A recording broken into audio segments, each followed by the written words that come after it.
যে সূরা আমি তেলাওয়াত করেছি সকলের সুপরিচিত সূরা, অনেকে তেলাওয়াত করতে পারি, অর্থ জানি। আলোচনার পূর্বে একটা কথাই বলতে চাই, ওয়াজ আমার থেকে আপনারা মোটে কম জানেন না। জাননেওয়ালার অভাব নেই, যেখানেই যান সেখানে জাননেওয়ালা পাবেন। প্রত্যেক সেক্টরেই জাননেওয়ালা আছে। মা বোনদের মধ্যেও জানে, যুবকদের মধ্যেও জানে, বৃদ্ধাদের মধ্যেও জানে, সবাই জানে। জানে না কে? সবাই জানে। জানার মধ্যে কমতি নেই, শুধু কমতি হলো মানার মধ্যে। মানার মধ্যে কমতি। এখানে যারা বসে আছেন, কোনটা খারাপ কাজ কোনটা ভালো কাজ জানেন না, এটা কি বলতে পারবেন? বলেন, বলতে পারবেন? মুখ খুলে বলতে পারবেন কোনটা ভালো কোনটা খারাপ? সবাই আমরা জানি, এরপরেও কিন্তু খারাপ কাজটাই করে থাকি, ঠিক কিনা বলেন? আওয়াজ দিয়ে বলেন না, এটা খারাপ কাজ আমি জানি না, এমনটা আছে কেউ? সবাই জানতেছে এটা খারাপ, এরপরেও কিন্তু করতেছে। তাহলে বোঝা গেল জানার পরেও সঠিকটা মানার লোক খুবই কম, ঠিক কিনা বলে? কিন্তু মূলত হলো যতটুকু জানো ততটুকু মানার চেষ্টা কর। জানি অনেক, কিন্তু আমার মধ্যে মানা বিন্দু মাত্রাও কোনো জিনিস আমার মধ্যে নাই, তাহলে এই আপনার জানাটা আপনার কোনো কাজে আসবে না। কিন্তু আপনি অল্প জানেন, অনেক বেশি জানেন না, অল্প জানেন, কিন্তু অতটুকুর পর আপনার জীবনটা পরিপূর্ণ মানার চেষ্টা করেন, আপনি কামিয়াবি, আপনি সফলতা। অনেক জানার মধ্যে কামিয়াবি নাই, যতটুকু আপনি জানেন ততটুকু মানার মধ্যেই হলো কামিয়াবি। ইনশাআল্লাহ আপনাদেরকে একটা কথা বলতে চাই, যতটুকু আলোচনা হবে ইনশাআল্লাহ কি আপনারা মানার নিয়তে শুনবেন নাকি শোনার নিয়তে শুনবেন? বলেন, আওয়াজে বলেন না। মানার নিয়তে শুনবেন নাকি শোনার নিয়তে শুনবেন? বাহিরের লোকজন চিন্তা করতেছে, হুজুর মাত্র বসলো, দেখি সুরতাল কেমন, কণ্ঠমন্ত্র কেমন, ভালো টান টুন দেয়, তাহলে এসে বসবানি। আর যদি দিন চলে না, মাইক কণ্ঠ ভালো না, তাহলে আর বসবো না। চিন্তা করতে অনেক লোক বাহিরে চিন্তা করতেছে, সুরতাল কেমন দেখবো আজকে। বলেন তো ওই লোকগুলাকে ওয়াজ শুনতে আসছে না সুর শুনতে আসছে? বলেন একটু আওয়াজ দেন। যে বাহির থেকে চিন্তা করতেছে তাল বাল কেমন দেখেন, এরপরে চিন্তা করবানি বসা যায় কিনা। তাহলে তার আশাটা কিন্তু সুরতাল দেখার জন্য, তার আশাটা কিন্তু কিছু নেওয়ার জন্য না। আওয়াজ দিয়ে বলেন না, আপনাকে সুরতাল দেখতে আসছে না কিছু নেওয়ার জন্য আসছে। ইনশাআল্লাহ আল্লাহ আপনাদের কবুল করবেন, আমিন। যে সূরাটা আমি তেলাওয়াত করেছি সূরাতুল জিলজাল, এই সূরাটার মধ্যে 8টি আয়াত রয়েছে, 35টি শব্দ রয়েছে, বাক্য রয়েছে, 100টি অক্ষর রয়েছে। বলেন একটু, বলেন কয়টা আয়াত? কয়টা আয়াত বলেন? 8টি আয়াত। বলেন একটু, 8টি আয়াত, 35টি বাক্য, 100টি অক্ষর। মন থাকবে? এতটুকু মন রাখতে পারবেন? 8টি আয়াত, 35টি বাক্য, 100টি অক্ষর। এই 100টি অক্ষরের মধ্যে ইবনে আব্বাস রাদিয়াল্লাহু তাআলা আনহু বলেন, সূরাতুল জিলজাল হলো পুরা কোরআনের অর্ধেক। আল্লাহু আকবার বলেন না। সূরাতুল জিলজালকে পুরা কোরআনের অর্ধেক বলেছে।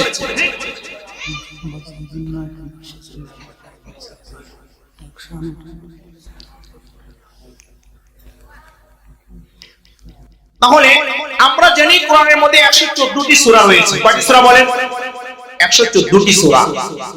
তার মধ্যে একটি সূরার নাম হলো সূরাতুল জিলজাল।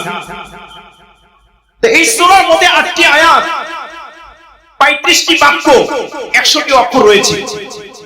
ইবনে আব্বাস বলেন এই সূরাটা হলো পুরা কোরআনের অর্ধেক। এখন হুজুর কিভাবে অর্ধেক হতে পারে? আমি আপনি খুব ভালো করে বুঝবো আমার আপনার জীবনের দুইটি পার্ট। বলেন কয়টি পার্ট? একটু আমার দিকে তাকান। কয়টি পার্ট? দুইটি পার্ট। একটি পার্ট হলো আমার আপনার জীবনের দুনিয়ার পার্ট। বলেন, একটু বলেন।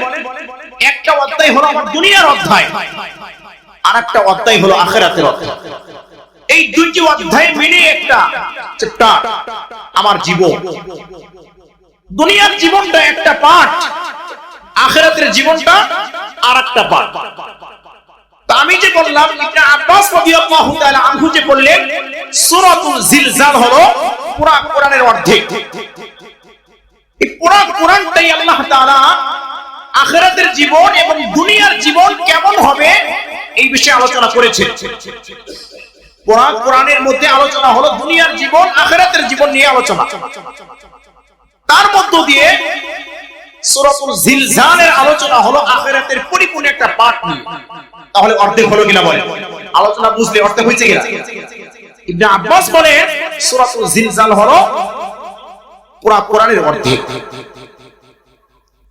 খুব ভালো করে বুঝবেন আলোচনাটা। কিছুদিন আগেই তো আমাদের দেশে একদিনে 2 থেকে 3 বার ভূমিকম্প হয়েছে, দেখছেন না? বুঝছেন কিনা? দেখছেন কিনা? ভূমিকম্প আমরা মাঝে মধ্যেই দেখি বা হয়, এটা নিয়ে দেখেন আমাদের সমাজের মধ্যে কোনো আলোচনা নেই, মাথা ব্যথা নেই, কষ্ট নেই। মাত্র কয়েক সেকেন্ড ভূমিকম্প হলে তার জন্য পুরো দেশের মানুষ অস্থির হয়ে যায়। যদি এই ভূমিকম্পটা 1 মিনিট বা 2 মিনিট হইতো, বলেন তো ঢাকা শহরে একটা বিল্ডিং থাকতো? জোরে বলেন না। আমার আপনার গ্রামে যে 3 তলা 4 তলা বিল্ডিং আছে থাকতো? 2 মিনিট ভূমিকম্প হয় সম্ভব? তাহলে বাহাদুরিওয়ালা, বিল্ডিংওয়ালা, টাকাওয়ালা এত ক্ষমতা যার, তাহলে জমি শুধু একটা ঝাঁকুনি দিবে, এই ঝাঁকুনি সহ্য করার ক্ষমতা তোমার নাই। কিসের বাহাদুর তুমি? কিসের টাকাওয়ালা তুমি? একটু বোঝেন। এতটুকু যদি আপনি চিন্তা করেন তাহলে একটা ভূমিকম্পই তো আপনার জীবনকে পরিবর্তন করে দেওয়ার কথা ছিল, ঠিক কিনা বলেন? কিন্তু একটা দিন একবার না, 2 বার না, 3 বার ভূমিকম্প হয়ে গেল। এ দুনিয়ার মানুষ, তোমার মধ্যে এখনো হুঁশ ফিরল না কেন? যদি 1 মিনিট ভূমিকম্প হয়ে যায়, তোমার দুনিয়ার সমস্ত টাকা পয়সা, বিল্ডিং, ক্ষমতা সব জায়গায় ফিনিশ হয়ে যাবে। এরপরেও তোমার জীবনের মধ্যে একটু পরিবর্তন হলো না, তাহলে তুমি কি বুঝলা?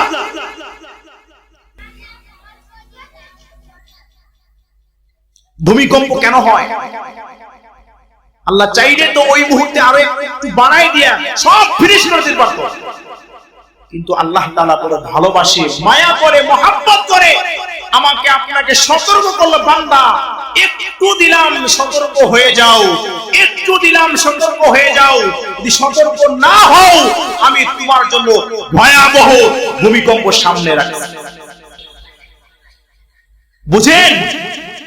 একটু ঝাঁকুনি দিয়ে বুঝায়, এ টাকাওয়ালা, এ ক্ষমতাওয়ালা, এই বাহাদুরওয়ালা, এই রক্তওয়ালা, এই লাঠিওয়ালা, ওর লাঠিগিরি চলবে না, ওর ক্ষমতাগিরি চলবে না, ওর টাকাওয়ালা চলবে না। আমার 1 মিনিটের ভূমিকম্প সহ্য করার মতো ক্ষমতা তোমার নাই। তুমি একটু সতর্ক হয়ে যাও। কি হয়ে যাও? সতর্ক হয়ে যাও।